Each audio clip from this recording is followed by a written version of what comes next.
Po vladni davčni reformi v svoji denarnici ne bo imel nič manj kot do zdaj, kvečemu več, obljublja finančni minister Klemen Boštjančič.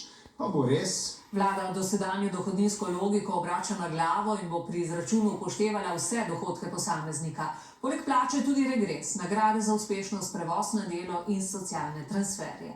Nepremičnine pa ne bi po novem progresivno obdavčili glede na njihovo vrednost. Anže, kaj konkretno pomeni nov način izračunavanja davkov? Bomo plačali več ali manj? Ja, konkretnih izračunov še nimamo, a poglejmo, kaj zaenkrat vemo o spremembah dohodnine. Trenutno imamo sistem izračuna z davčno osnovo, ki jo znižujejo posamezne olajšave, denimo splošna ali za vzdrževane družinske člane. In to je podlaga, ki se, glede na višino, že zdaj progresivno obdavči po dohodninski lestvici s 5 razredi. Pri tem je največ, kar 65% zavezancev v najnižjem razredu, skoraj 30% v drugem, v petem najvišjem razredu, pa je le dobrih 4400 zavezancev, ki pa prispevajo več kot 9% pobrane dohodnine, kar je le nekaj manj kot množica zavezancev iz najnižjega razreda. Po novem bo drugače, država bo seštela vse prejemke, tudi socialne transferje, doslej neobdavčen regres, božičnico, malico in prevoz na delo. No, od tega se bodo potem odšteli plačani prispevki za socialno varnost in to bo davčna osnova. Oblast snuje novo davčno lestvico z najnižjim neobdavčenim razredom med 8 do 9 tisoč evrov. Ko bo FURS odmeril davek, pa vstopijo v igro novi odbitki, denimo za družinske člane, ki bodo nominalno določeni v evrih na enega otroka in ne v odstotkih. Ker bo ta za vse enak, bodo predvidoma manj plačali tisti z nižjimi prejemki in seveda obratno. No, kaj pa nepremičninski davek, kaj tu prinaša progresivna obdavčitev? Ja, tu Slovenija torej s trenutno obdavčitvijo nepremičnin večinoma preko zastarelega nadomestila za uporabo stavbnih zemljišč zajame okoli 300 milijonov evrov letno. To je okoli 0,6% bruto družbenega proizvoda, kar je 3-krat oziroma 4-krat manj kot nekatere druge države v EU. Gre pa za prihodek občin, ne države, tako naj bi po novem tudi ostalo v novem nepremičninskem davku. Pri bolj luksuznih stanovanjih pa bi del vrednosti celotnega nepremičninskega premoženja posameznika, ne glede na število nepremičnin, lahko pobrala še država. Osnova bo posplošena tržna vrednost, ki jo beleži geodetska uprava. Ta ima menda bolj urejene evidence kot pred leti, no pred uveljavitvijo s 1. januarjem 2025 pa bodo lastniki predvidoma dobili tudi informativne izračune, na katere se bodo pred dokončno odmero davka lahko pritožili. Do konkretnih stopenj davka pa aktualna oblast še ni določila. In še veliko bomo očitno razpravljali o tem. Hvala že. Hvala. Tudi o napovedani reformi dohodninskega sistema in uvedbi novega davka na nepremičnine bo razpravljal Strateški svet za makroekonomska vprašanja. Gre za posvetovalno telo pri predsedniku vlade in med člani so, kot pravi Golob, najboljši strokovnjaki, ki jih ima Slovenija na področju makroekonomije.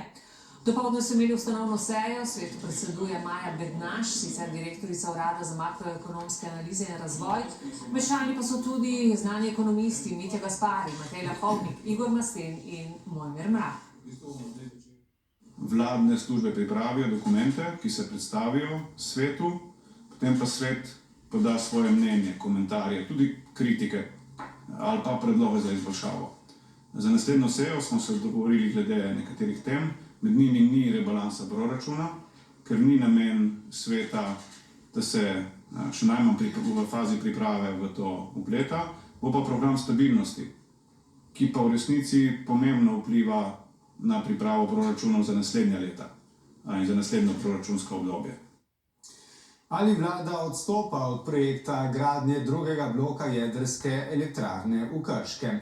V to so prepričani v Novi Sloveniji, ki bo pojasnila zahtevala na parlamentarnem odboru za finance. Predsednik SDS Janez Janša je celo prepričan, da je zavlačevanje z največjim infrastrukturnim projektom v zgodovini Slovenije zrelo za kazenski pregon.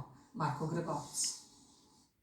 Zastoj pri načrtovanju gradnje drugega bloka krške nuklearke sredi energetske krize bi lahko davkoplačevalce stal veliko, je prepričan bivši infrastrukturni minister. Zaradi tega je res naš prvi poziv vladi, da ne zavlačuje. Da tega ne počnejo, pravijo na Ministrstvu za energijo, preden bi v Krškem zasejali prve lopate, da želijo preveriti le vse alternative. Zdi se mi res zelo vehementno trditi, da je energetska suverenost naše države ogrožena, če ne bomo zgradili enega jedrskega bloka, ki ga bomo v najboljšem možnem primeru gradili 15 let. Vsako leto zamude pomeni podaljšano uporabo fosilnih goriv, omahovanje vlade kritizirajo tudi zunaj parlamentarni pirati, zavlačevanje pa da bo imelo tudi neposreden vpliv na naše denarnice. Če ne zgradimo drugega bloka, bomo ogromen delež električne energije uvozili in sčasoma bo se to poznalo tudi na višjih računih za električno energijo. Uvozne odvisnosti in rasti rabe energije se zaveda tudi vlada. Vendar pa rastejo tudi tehnologije, ki omogočajo bolj učinkovito rabo energije. Drži, obnovljivi viri energija,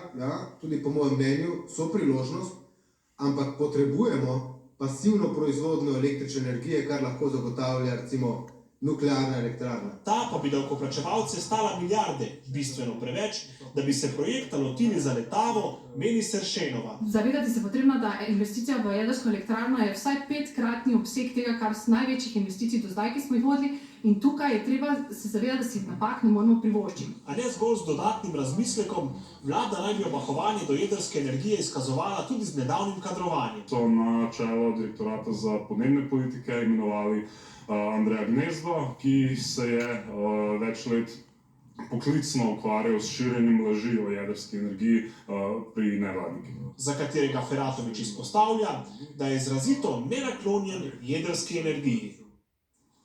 Energetska kriza se je medtem nekoliko umirila, vendar pa negotovosti še ni konec, opozarjajo 3 največje energetske družbe pri nas. Cen, kakršne so bile pred krizo, po njihovem mnenju ne bo več, bi pa lahko v prihodnje, če ne bo kakšnih posebnosti, zneski na položnicah ostali enaki kot so zdaj, tudi ko vladne regulacije cen ne bo več. Slovenija je sicer energetsko zelo odvisna od uvoza in zato tudi zelo ranljiva. Sandra Boršič.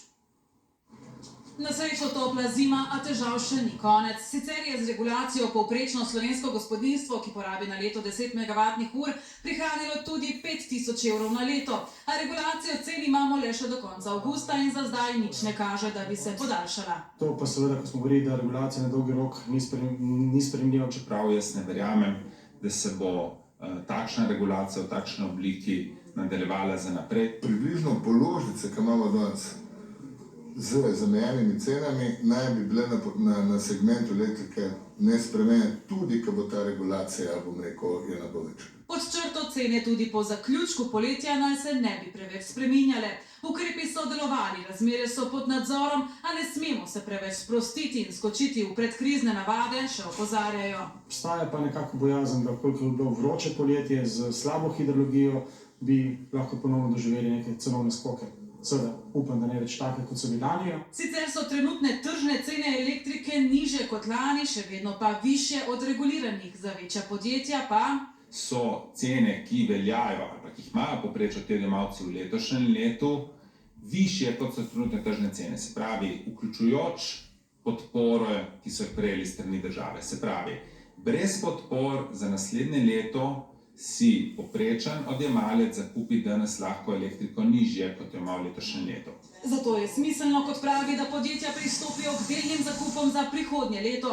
Največji porabnik elektrike so bile lani Slovenske železnice, takoj za njimi Mercator, Lek in proizvodnja kartona Količevo. Kot kaže, pa se bodo podjetja z višjimi cenami kot v preteklosti enostavno morala sprijazniti. V nasprotnem primeru bodo morali svoja vrata zapreti.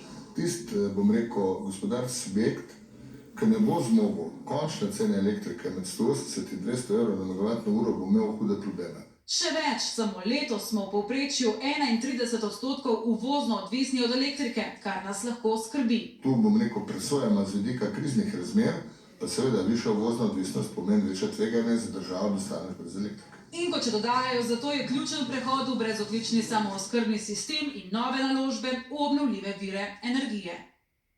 In prav zaradi visokih cen elektrike bo 120 zaposlenih v Talumu Kidričevo konec meseca ostalo brez službe. Predsednik uprave pojasnjuje, da se jim proizvodnja aluminija ne izplača več. Podjetje sicer ni v rdečih številkah, lansko leto so zaključili z milijonom dobička. Še vedno pa ni znano, koliko zaposlenih bo odpustila Hoška Magna.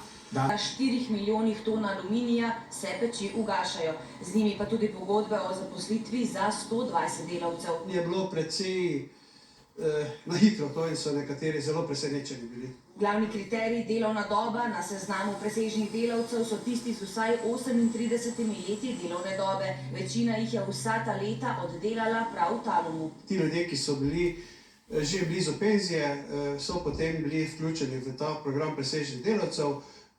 Nekateri bodo šli direktno v pokoj, drugi bodo pa določen čas glede na zakonodajo na borzi in bodo tam dočakali penzijo. Odpuščali bodo postopoma, prvi bodo odpovedi dobili sredi aprila, ter odpravnino v višini 10 plač. Še 69 delavcev pa bodo prezaposlili. Vse to iz enega razloga: zaustavljajo proizvodnjo primarnega aluminija.